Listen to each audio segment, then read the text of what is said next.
di tahun 2026 akan ada terjadi artinya gagal bayar utang sebesar 15 triliun. Kalau pendapat Bapak bagaimana? Kalau bicara ekonomi kita dalam keadaan tidak baik-baik saja, jangan sampai didengar Sri Mulyani. Itu Pak Rizal Ramli almarhum kan sangat bilang, Sri Mulyani bukan menteri nomor 1, tapi menteri nomor 1 terbalik. Almarhum Rizal Ramli. Kenyataannya sebagai sekarang, coba ini baru 6 bulan pertama, APBN sudah defisit berapa? Iya, kemarin hampir 700 triliun. Apalagi mau bayar utang. Dari mana? Jurnalis Merdeka Indonesia, News Live, News Update terpercaya. Klik subscribe. Assalamualaikum Pak. Waalaikumsalam warahmatullahi wabarakatuh. Pendapat Bapak bagaimana tentang Indonesia ini dalam ekonomi yang tidak baik-baik saja gitu. Di tahun 2026 akan ada terjadi artinya gagal bayar utang sebesar 15 triliun. Kalau pendapat Bapak bagaimana? Kalau bicara ekonomi kita dalam keadaan tidak baik-baik saja, jangan sampai didengar Sri Mulyani. Itu Pak Rizal Ramli almarhum kan sangat bilang, Sri Mulyani bukan menteri nomor 1, tapi menteri nomor 1 terbalik. Almarhum Rizal Ramli. Kenyataannya sebagai sekarang, coba ini baru 6 bulan pertama, APBN sudah defisit berapa?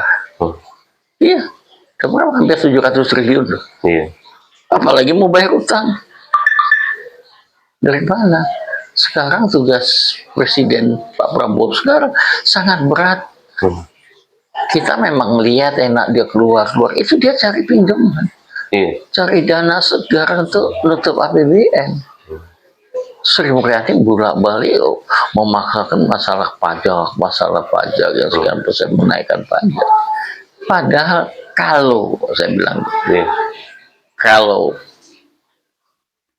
terutama BUMN, kalau BUMN kita tuh semuanya sehat, itu semua akan profit. Profit itu APBN kita itu ditutup sama profitnya BUMN lebih itu, lebih surplus ya. Jadi rakyat itu tidak perlu dipajakin lagi.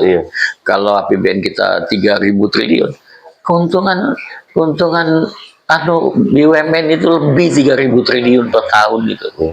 Kalau benar tidak ada korupsi dan yang bekerja itu profesional. Kenapa seperti itu Pak? Kejadiannya tidak surplus gitu? Apa memang disengajakan atau?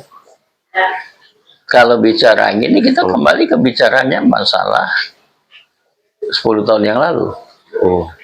Bagaimana Jokowi berusaha sejak dari wali kota jadi gubernur, jadi presiden yang mendukung dia, yang bekerja, tapi orang-orangnya tidak profesional.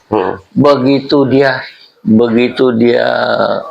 menjadi penguasa, orang-orang ini kan pada diangkat semua, ada yang jadi komisaris, ada yang jadi direktur, tapi orang tidak pernah, orang hanya ingin makan gaji. Gajinya jauh lebih besar. Terus dia minta suntikan, misalnya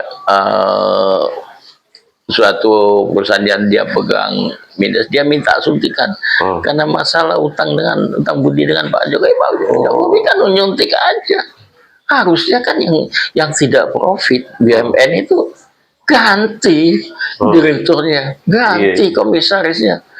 Kalau perlu ditenderkan itu BUMN, siapa yang mampu profit sekian baru dia yang pegang.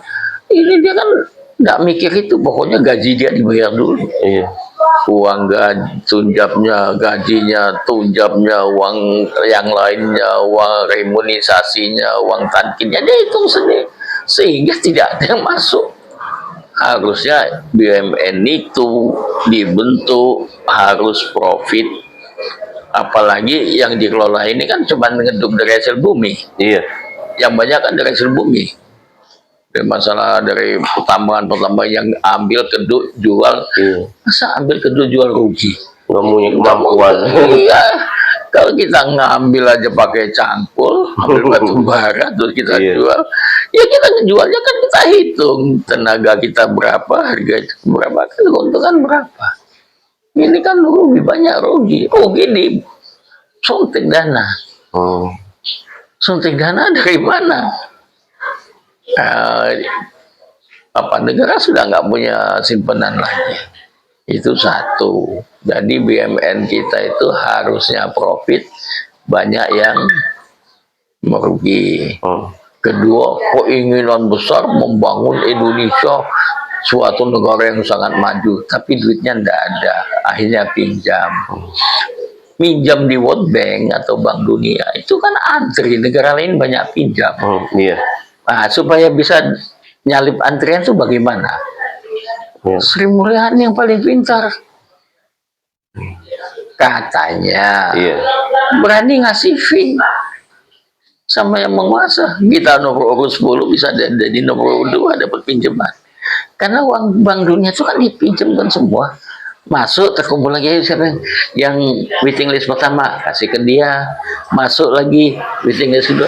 Tapi kita lihat kita waiting list 10 bisa masuk. Sebenarnya dengan semakin banyak kita ngutang itu semakin nggak punya kemampuan ekonomi. Semakin parah. Iya, semakin parah. Ini karena boleh utang dengan bunga yang kita hitung, tapi penggunaan ini harus profesional. Iya. Kita penggunaan tidak profesional untuk menguntungkan diri sendiri, sehingga penggunaan untuk BUMN tapi hasilnya tidak bisa nutup. Misalnya penggunaan utang untuk buat lapangan terbang. Iya. Contoh aja yang di mana, di Purbalingga, Sudirman. Iya. Contoh, lapangan terbang jadi, nggak ada yang pesan masuk, nggak ada uang masuk. Itu kan rugi, mubazir. Iya. Nah, lapangan terbang di sini Kalijati sampai diusahakan untuk tempat perawatan, tempat ini, itu jadi dapat pinjaman, penggunaan uang ini tidak profesional. Satu SDM-nya juga kan merasa aku nggak akan kena KPK, karena aku nolong presiden waktu dia jadi. Jadi masalahnya tumpang tindih kepentingan Iya, makanya kita dengan cepat kan minta kembali ke Undang-Undang Dasar 45 asli, bersihkan dulu semua. Seperti orang bangun rumah itu, rumah yang lama ini lebih baik dirobohkan sekalian daripada ditempel. Ada yang berpikiran begitu. Kita ngulang dari nol. Nah, kalau Nabi Muhammad, kalau sudah itu kita hijrah, harus pindah. Nah, ini yang diharapkan bisa hijrah. Tapi kelihatannya Pak Prabowo tidak bisa. Dia mau hijrah bagaimana dia dalam pemilihan dia. Dengan Gibran Pak yang katanya Menteri Sri Mahendra, Gibran akan berkantor di Papua itu, maka seperti itu. Itu hanya ada. Kalau menurut saya, apa juga ya Gibran bisa dia cuma sekedar menenangkan situasi. Hanya supaya iyalah mengalihkan situasi. Klik like, subscribe, komen, dan share.